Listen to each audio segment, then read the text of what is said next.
Les histoires que les gens sont en train de faire dans notre pays là depuis 2 mois, 3 ans, machin, ça c'est rien, c'est pin-up.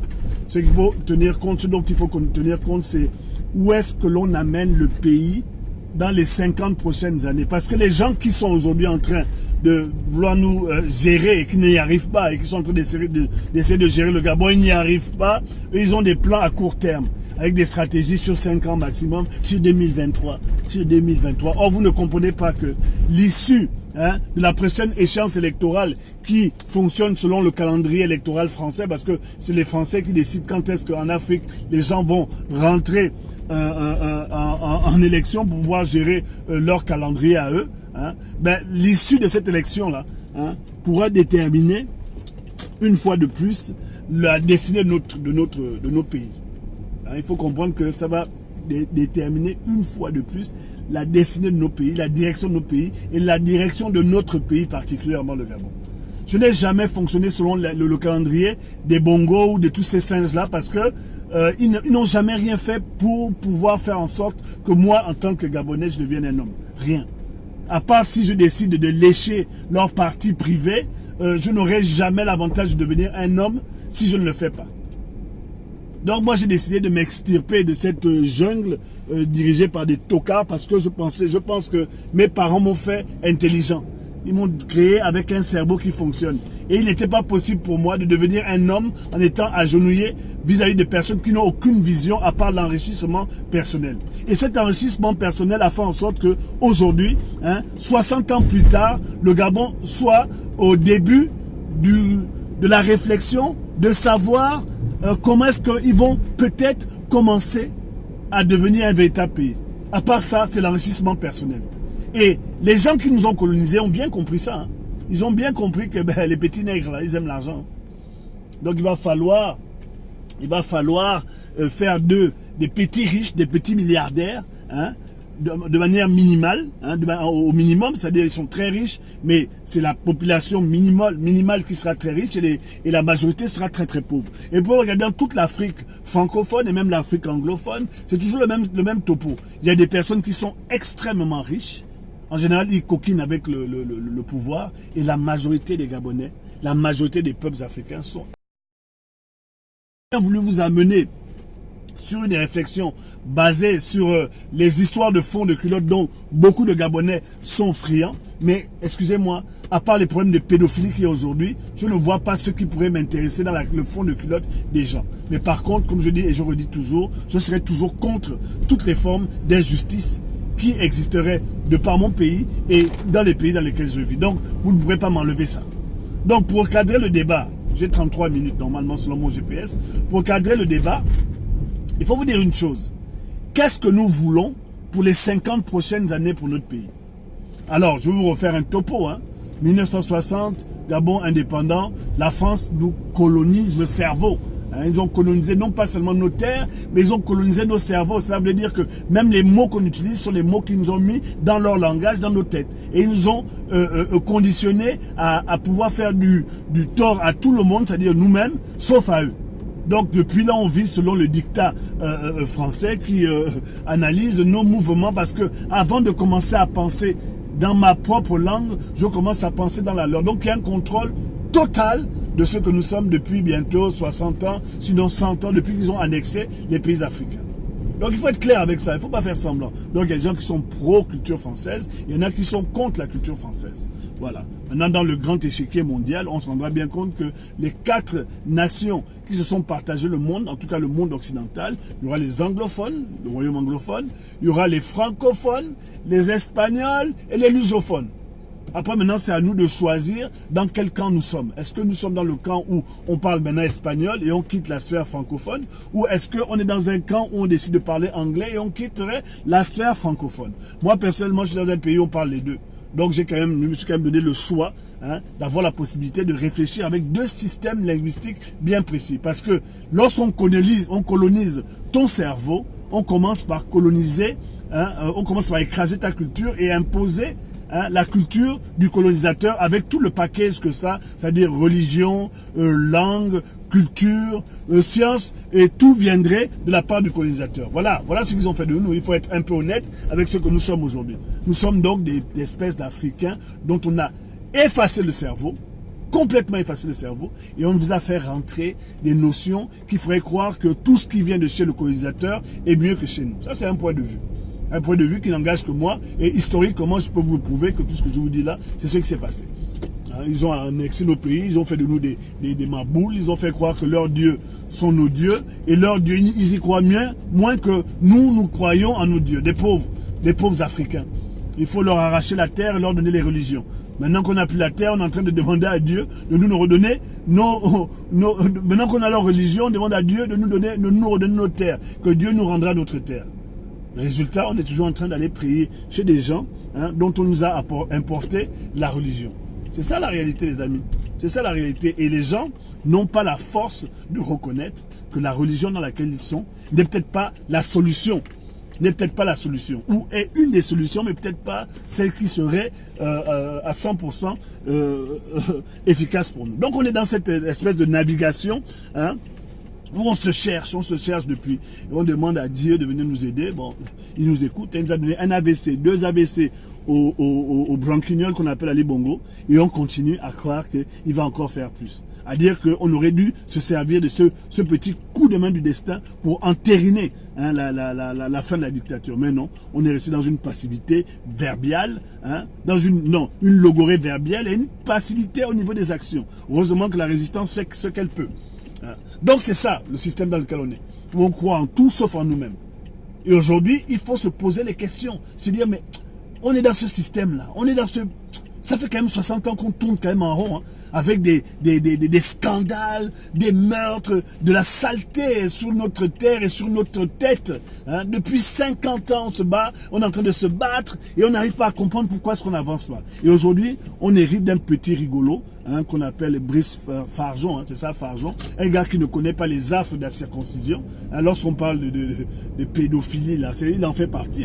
Un gars qui ne connaît pas les affres de la circoncision, qui tout d'un coup a une poussée d'adrénaline et qui a décidé de mater les petits nègres en devenant le roi caché des petits nègres. Parce que, justement, dans la tête de plusieurs Gabonais, ils sont encore au niveau de croire que l'homme blanc est supérieur à l'homme noir, parce qu'ils ne se connaissent plus. Je vous ai expliqué il y a quelques minutes que comme vous avez effacé votre cerveau, tout ce qu'on vous met sous le cerveau, vous allez y croire. Vous allez croire que vous avez des ancêtres qui viennent de la Gaule. Vous allez croire que le général de Gaulle était un grand homme pour l'Afrique.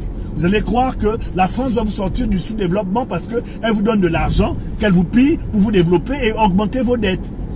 C'est ça. C'est ça. On parle de l'intervention justement en Russie et j'y arrive, de la Nathalie Yamb, et je parlerai surtout de l'intervention de Laurence Ndong. C'était important de se rendre compte qu'aujourd'hui, il y a notre repositionnement mental sur ce qui est en train de nous arriver. Et c'est là où les gens commencent à fuir. Parce que des gens comme nous, nous avons compris depuis que nous sommes très petits que la mascarade dans laquelle nous met la francophilie, ou la francofolie, ou francophonie, ça nous amènera nulle part. Aujourd'hui, ils viennent gratter le dos de Kagame, parce que Kagame, en devenant anglophone, il met un gros doigt d'honneur à la francophonie, ou francophilie, et décide de devenir un État qui a décidé de faire ce qu'elle veut en ne tenant plus compte de la vie des francophones. En tenant plus compte de la vie des francophones. Donc le partage est en train de se refaire. Aujourd'hui, la Russie, pour ceux qui ne comprennent pas comment marche le monde, la Russie aujourd'hui dit, nous aussi on veut maintenant manger notre gâteau en Afrique. Et ils ont commencé avec le Centrafrique. Il y a beaucoup de pays qui sont socialistes. Ne vous inquiétez pas, le béret là, c'est pas que je suis socialiste. Mais bon, voilà quoi. Je suis un révolutionnaire qui pense qu'on devrait bousculer les idées. Donc, la Russie, aujourd'hui, est en train de regarder en Afrique. Ils sont en train de regarder avec leurs gros yeux là, ils regardent en Afrique. Ils sont en train de regarder et puis ils se disent, là, il y a un intérêt particulier en Afrique aujourd'hui. Et pour les gens qui se sont déplacés avec moi dans plusieurs rencontres que nous avons fait dans le monde entier, vous savez très bien que le monde là, aujourd'hui, est partagé entre l'Asie, avec la Chine, aujourd'hui qui s'impose un peu partout, des bases militaires partout, ils sont en train de quadriller le monde à leur manière en s'en foutant de ce que tout le monde va dire. C'est ça là, les relations internationales. La Chine, par Xi Jinping, a développé plus de bases militaires dans le monde entier que beaucoup de pays depuis longtemps. Et ils s'en foutent de ce que disent Emmanuel Macron, que l'on voit aujourd'hui comme un petit rigolo ayant souffert de pédophilie à sa manière. Ils s'en foutent de lui, ils s'en foutent. La Chine fait ce qu'il veut. Ils s'en foutent aussi de Donald Trump. Donald Trump peut aboyer comme ils veulent. Ils disent aussi, nous aussi on veut notre part du monde. Et la Chine a ses gros yeux bridés sur l'Afrique aujourd'hui. La Russie a son regard froid sur l'Afrique. Parce que les Russes ne connaissent pas les Africains. Hein. Donc les États-Unis sont en train de regarder aussi l'Afrique, sachant qu'ils ont conquis l'Amérique latine et beaucoup d'autres pays anglophones. Ben, ils sont tous en train de regarder. L'Angleterre regarde l'Afrique. Donc on dira l'Europe regarde l'Afrique, la Russie regarde l'Afrique, les États-Unis regardent l'Afrique, la Chine regarde l'Afrique et les Africains ils regardent n'importe où. Les Gabonais regardent n'importe où, ils regardent Faso, les Gabonais regardent le ciel, les Gabonais sont en train d'être scotchés aux problèmes de mœurs de leur pays sans penser qu'il n'y a pas partie des problèmes. Ils sont en train de regarder partout, sauf ce qui est en train de leur arriver, c'est-à-dire le partage de leur domicile. De leur domicile. C'est-à-dire de leur terre. Là, ce qu'ils sont en train d'observer. Ils sont en train d'observer ça aujourd'hui. Ils sont en train d'observer ça, ils ne comprennent pas. Parce que quand on a un mouton à qui on a lavé le cerveau, on ne comprend pas que devant, à chaque fois qu'on avance, on va vers l'abattoir. Voici la réalité de ce qu'on est en train de vivre aujourd'hui. Nous sommes en train de vivre le prochain plan pour se partager la terre Afrique. C'est-à-dire peut-être les prochaines guerres. Parce que le petit Macron, là, il ne peut pas venir trop parler fort aux Russes. Il ne peut plus parler aux Américains. Mais il se rend bien compte qu'aujourd'hui, les Russes sont en train de dire, ben, écoutez, nous aussi on est intéressés par l'Afrique. Ah, les Chinois aussi sont intéressés par l'Afrique. Donc la petite France, elle va faire quoi? Ils vont chanter la Marseillaise. Ils vont rappeler qu'il y a eu De Gaulle. Mais bon, comme Nicolas Sarkozy, il a essayé de parler devant Poutine. Poutine a dit que rien qu'en une bombe, moi je te raye de l'histoire du monde. Donc tu restes tranquille. Macron va dire quoi aux Russes? Donc le sommet France-Afrique, où tous les Africains là, les présidents despotes africains qui n'aiment pas ceux qu'ils sont, hein, ben, ça n'a plus tant d'importance puisqu'aujourd'hui, la balance se fait entre les autres pays qui ostensiblement d'Afrique, leur part d'Afrique. Et croyez-moi que les Russes vont arriver là. Les Russes vont arriver là, personne ne viendra s'opposer parce qu'ils auront peur qu'il y ait des petits clashs déclencher des guerres plus vastes. Parce que la guerre mondiale à laquelle vous avez assisté, c'était aussi une autre guerre pour se repartager le monde. Ça veut dire que le petit Hitler, lui, voulait par exemple que tout le monde parle allemand au lieu de parler français. Comprenez? Le général de Gaulle a tiré son épingle du jeu en disant, bah, écoutez, on a gagné la guerre, tout le monde en Afrique va parler français. Mais sinon on parlerait tous allemand. C'est ça qu'il faut se dire. Sinon aujourd'hui nous tous on parlerait allemand. On parlerait un allemand correct.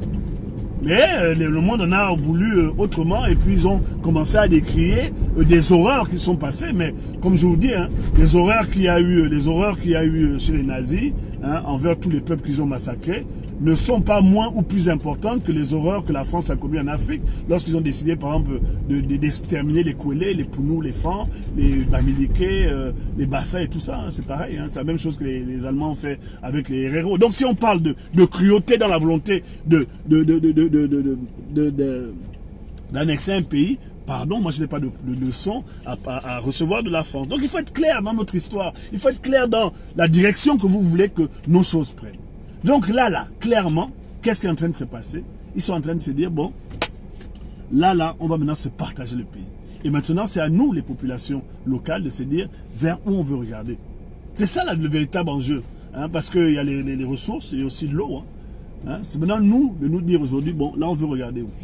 Est-ce qu'on veut regarder chez les Français qui, depuis près de 150 ans, nous ont écrasés, hein, on va être honnête, nous ont considérés comme des sous-hommes qu'ils devaient civiliser. C'est-à-dire que ceux qui ont brisé toutes nos civilisations. Est-ce que c'est une question que je me pose, hein, sans un avis, j'ai un avis personnel sur la question.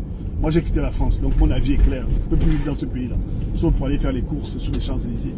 Mais est-ce que nous, aujourd'hui, avec les acquis qu'on a, parce que c'est la question qu'il faut se poser, parce qu'aujourd'hui, la France, elle est en train de fuir. Est-ce que nous, aujourd'hui, on veut rester dans l'espace francophone, hein, et auquel cas on continue, hein, à être les sous-fifres des Français, hein, c'est-à-dire on leur donne tout, ils nous donnent rien, ils nous humilient, ils viennent jouer au chef chez nous, ils mettent leur armée qui est à côté, ils ont une armée dans nos pays et ils font ce qu'ils veulent.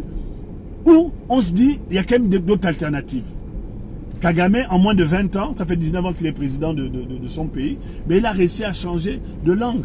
Il a dit que moi je suis chez les anglophones, ce que les Français ne veulent pas, parce que plus on parle comme eux, plus on consomme chez eux, et plus ils ont des débouchés en Afrique. Le développement de l'Afrique par la France, personne n'y croit. Il n'y a jamais cru, parce que si ça avait été le cas, nous serions une puissance aussi puissante que Wakanda. Mais je n'ai jamais vu une personne qui nous annexe. Hein, je n'ai jamais vu une puissance qui annexe une autre, qui développe le pays qu'il a détruit. Ça, je n'y ai jamais cru. Quand tu annexes un autre pays, c'est pour prendre tout ce que tu as là-bas. Et c'est ce qu'ils ont fait, et c'est ce qu'ils continuent de faire. C'est ce qu'ils continuent de faire, il faut dire les choses comme elles sont. Donc nous, aujourd'hui, comme nous sommes au centre de la distribution, du partage du monde aujourd'hui, ben, ils vont quand même un peu faire semblant de dire, bon, aujourd'hui là, nous les Russes, nous venons en Afrique, nous ne sommes pas forcément vos amis, mais on vous montre pas de blanche pour vous dire que nous, ce sera peut-être moins pire qu'avec les Français. Cela veut dire qu'il y aura des Vladimir, des Dimitri, des Boris, des Grishka chez nous. C'est des choses auxquelles nous ne sommes pas habitués, mais sachons, nous tous, que nous allons peut-être changer de nom et de culture. Nous allons danser tous à polka et nous allons boire la vodka. Hein, et nous allons peut-être plaider pour la perestroïka. Pourquoi pas? Pourquoi pas? En tout cas, nous allons avoir un changement de référentiel sur tout ce qu'on a. Parce que c'est ça l'annexion de notre pays. Puisque nous ne sommes pas capables, nous, de créer nos armées, de nous défendre. Puisque en Afrique, il n'y a pas d'industrie, il n'y a pas de fabrication d'armes, il n'y a rien. Donc on sera obligé de choisir entre la peste, le choléra, le VIH, hein, et toutes ces maladies qu'on ne soigne plus. C'est la réalité. La peste, c'est la France, le choléra, ce serait notre puissance, etc. Il faut être honnête sur l'analyse de nos situations. Qu'est-ce qu'on veut faire? Parce que c'est ça, hein. Vous pensez que les gens sont allés à Soroti, comme on dit en France, enfant, mais pas pour aller se balader. Ils sont allés chercher de nouveaux partenariats et un autre type de gouvernance, basé peut-être sur le communisme pur ou la non-démocratie à la française. Puisque la France n'a jamais été capable de consolider quelconque forme de démocratie en Afrique. Ils ont juste laissé les dictateurs faire ce qu'ils veulent. Et ils veulent nous faire croire que nous n'avons pas compris ça. C'est pour ça que vous avez plein de panthères articulées dans nos pays, parce qu'ils savent que la France garantit la sécurité des dictateurs. Et ça, aujourd'hui, c'est plus quelque chose qu'ils peuvent nous dire. Ils ne peuvent plus venir nous tenir le discours qu'ils avaient dans leur histoire de francophonie. Oui, la démocratie, vous êtes des fossoyeurs de démocratie et des créateurs de dictature. Donc, ceci étant, liberté de penser, liberté de parler, dans une terre libre, ceci étant, on a quand même bien compris depuis 50 ans que vous pouvez nous amener nulle part. Alors aujourd'hui, on se pose la question sur les alternatives. Parce qu'aujourd'hui, hein, les Français ne peuvent plus venir faire ostensiblement ce qu'ils ont toujours fait, c'est-à-dire kidnapper en plein centre de Paris des opposants au régime colonialiste. Ils ne peuvent plus aujourd'hui ostensiblement venir imposer, comme ils imposent, malgré le fait qu'Ali Bongo soit Gogol, des dictateurs en Afrique. Aujourd'hui, on les voit clairs. Et maintenant, comme ils savent qu'il y a un vent de contestation, il y a une grogne qui est là, et que les gens sont en train de bien se rendre compte que nous devenons un enjeu important pour le monde pour les 50 prochaines années, là, ils sont en train de danser le jazz. Parce qu'ils se rendent compte qu'aujourd'hui, les Africains vont non plus à Paris, parce que nous, on s'en fout, hein, aller se battre pour aller se balader sur les Champs-Élysées, dire qu'on est déjà allé à Dubaï. On s'en fout maintenant. Hein, on ne se bat plus pour essayer de parler comme eux ou essayer de gorger comme on fait d'habitude là. Ça ne nous intéresse plus parce que ça ne nous amène nulle part. Mais par contre, on est en train de se battre pour avoir de véritables pays, de véritables nations ou de véritables partenaires avec lesquels on dira, écoutez, sur les 50 prochaines années, ben, ça ne nous intéresse pas d'être des sous-hommes. Par contre, ça nous intéresse que vous veniez exploiter nos richesses parce qu'on n'a pas d'usine. Parce que, quoi qu'il en soit, nous n'ayant pas d'usine, on ne peut être personne. On ne peut pas se défendre, on ne peut pas faire la bombe atomique. On n'a pas la possibilité. Il faut être réaliste sur ce que nous sommes. Donc nous on dit, écoutez, les gars, nous on va être peut-être sous votre protectorat, on fait nos affaires, nous on se développe intellectuellement, on a des hôpitaux, des écoles, on mange, on dort en cabine, on construit nos maisons, on va à la plage, comme à Dubaï. Hein. On va à la plage, les gens viennent visiter les gorilles, les singes, les éléphants chez nous. Et puis, vous prenez 30% des ressources, mais vous nous permettrez quand même de laisser la démocratie avancer chez nous, les écoles, et qu'on vive bien. Comme à Dubaï. Parce qu'on est plus riche que les Dubaïs. C'est ça qu'on veut. Et la personne qui va offrir cette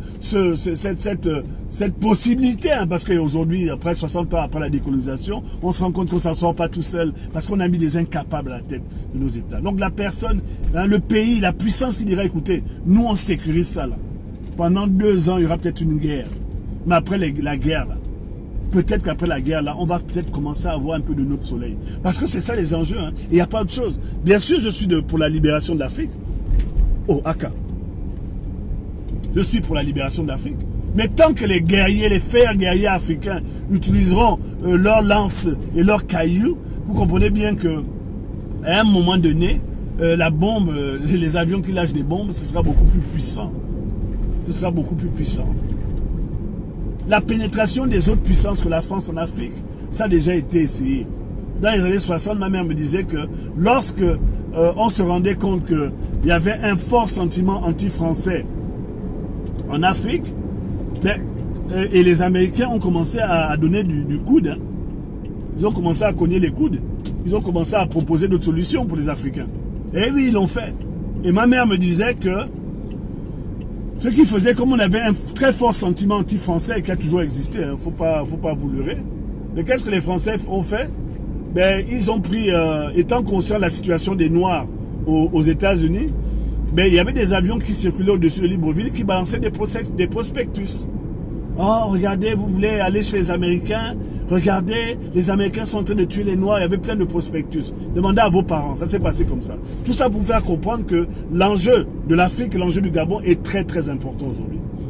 On peut se célébrer de voir que nos compatriotes tels que Laurence et nos co-compatriotes africains tels que la fameuse Nathalie Yamb qui a tout déchiré là-bas soient venus s'offusquer de la situation qu'on vit. Mais est-ce que nous sommes prêts aujourd'hui à repartir dans un système où on signe tout pendant des années, des siècles, et au final, le peuple reste à souffrir? Parce que c'est ça le problème. On ne veut plus souffrir. Parce qu'en termes de souffrance, on a quand même une expertise qui a bientôt un millénaire.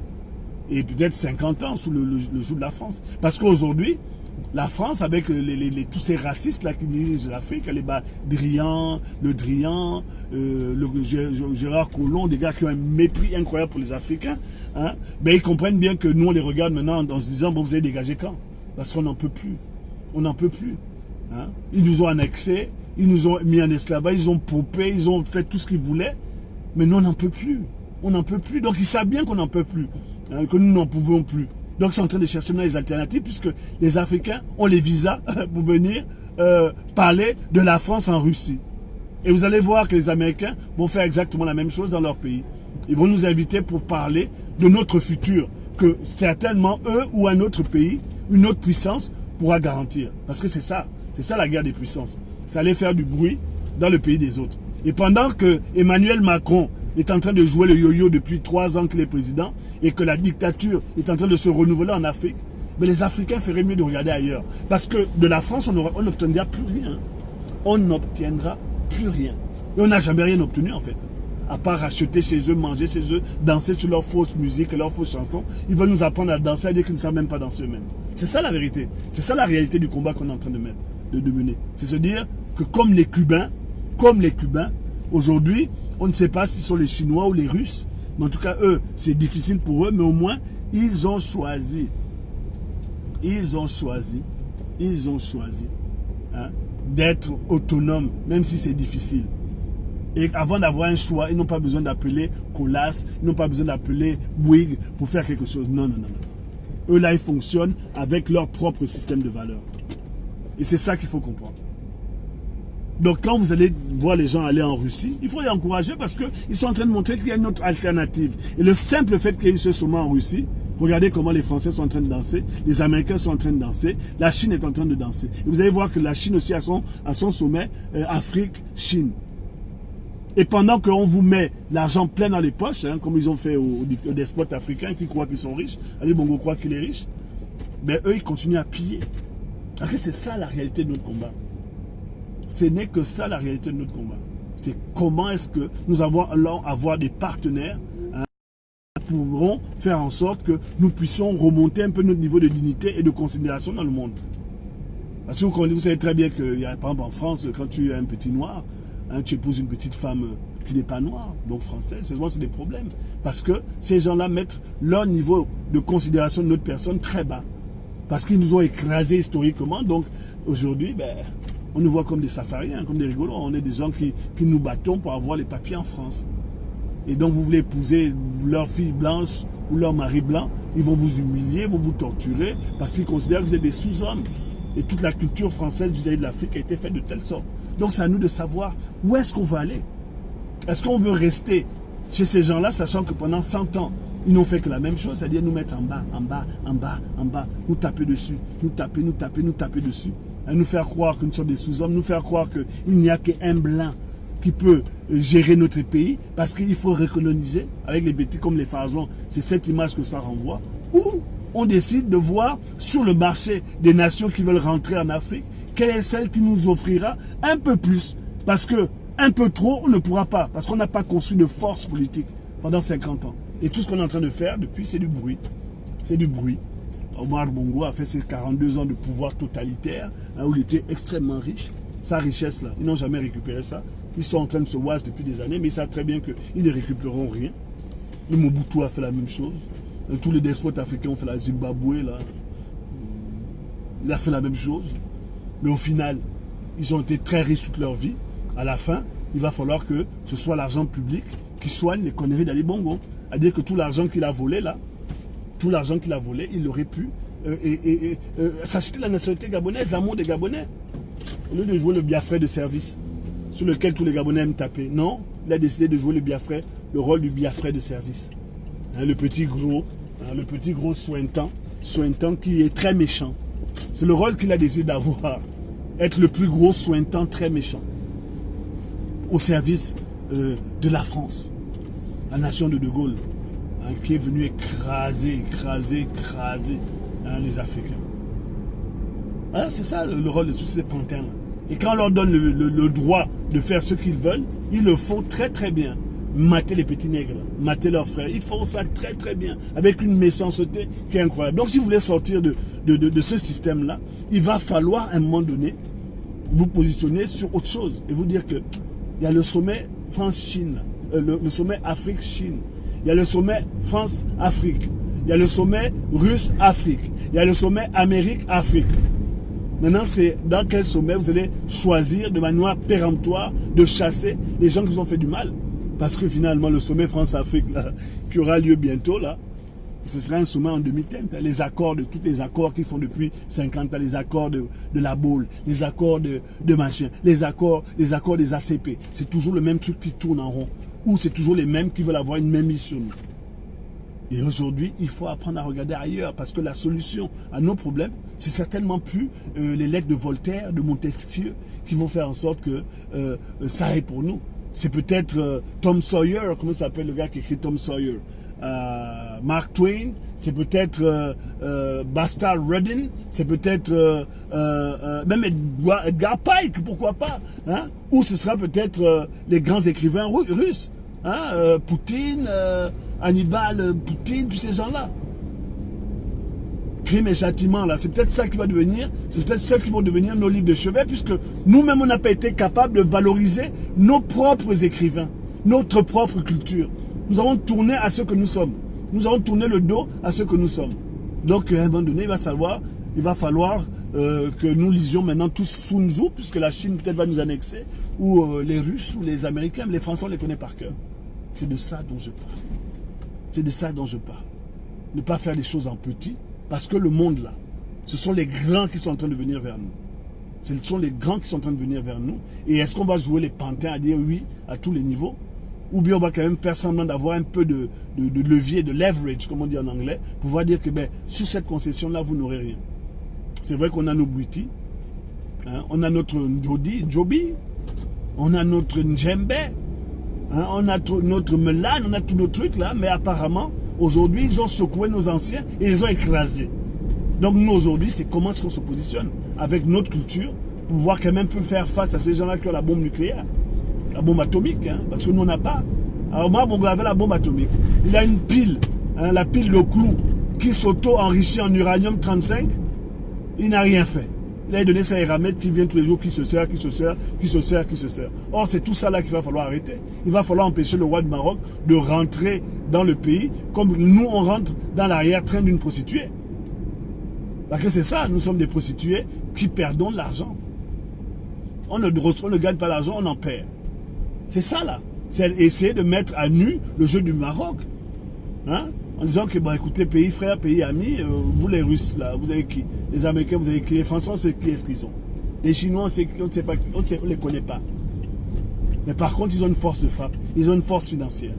Les Américains aussi, ils ont une force de frappe, une force financière, et les Russes aussi. Donc, si les Russes veulent rentrer en Afrique, là, je vous jure, qu'il y aura une petite guerre là avec les Français, machin, l'axe, machin, ils vont inventer des histoires. Mais les gars vont rentrer. Et c'est savoir comment est-ce que nous on se positionne avec eux ou sans eux. C'est tout. Donc, le sommet de Sochi, là, c'est un autre sommet où les Chinois, les Russes, pardon, viennent dire clairement, on se positionne chez vous. Vous dites quoi, vous Africains? Avez-vous encore un peu peur que le colon se fâche? Ou bien on vous montre que nous on est plus fort que le colon? Regardez comment le Drian est en train de fier. Regardez comment Emmanuel Macron est venu faire un discours qui est clair. Qui est clair. Il est en train de fier. Il est en train de dire que le monde, et si on ne change pas, et c'est là où il est intéressant, si on ne change pas la perception qu'on a de ce monde-là, on risque de tout perdre. On risque de tout perdre. Le président français, hein, de 42 ans, est venu s'exprimer clairement sur la chose. Que si on ne fait pas les ajustements nécessaires vis-à-vis des pays qu'on emmerde depuis 300 ans, nous allons perdre, nous allons devenir un État faible. Parce que les 14 pays d'Afrique que nous contrôlons là sont en train de regarder ailleurs. C'est Macron qui est venu le dire, c'est pas moi. Mais même quand le colon vient faire un aveu de faiblesse devant vous, vous doutez. Vous doutez, mais c'est ça. Donc, il va falloir s'organiser maintenant autrement sur le terrain. Il va falloir s'organiser autrement sur le terrain parce que aujourd'hui, la grande ambassade de France, les Français et tous ces gens-là, ces buveurs de vin, de mangeurs de saucisses, de camembert, et ceux qui sont, ils s'en vendent tous les jours. Mais ils sont en train de danser, en train de dire que, attention, attention, notre président, nos affaires étrangères disent que là, il va falloir qu'on se redéfinisse. Mais comme c'est le combat générationnel entre le jeune Macron qui a 42 ans, qui n'a pas eu une enfance facile, parce qu'il a été quand même happé par sa grand-mère qui s'est transformée en sa femme, il faut être honnête, ben, il a quand même réussi à devenir président de la République. Donc le jeune Macron qui a une vision de jeune, et ça je suis d'accord avec lui, au-delà de mon cynisme qui ne sert à rien, mais le jeune Macron, aujourd'hui, il a une vision.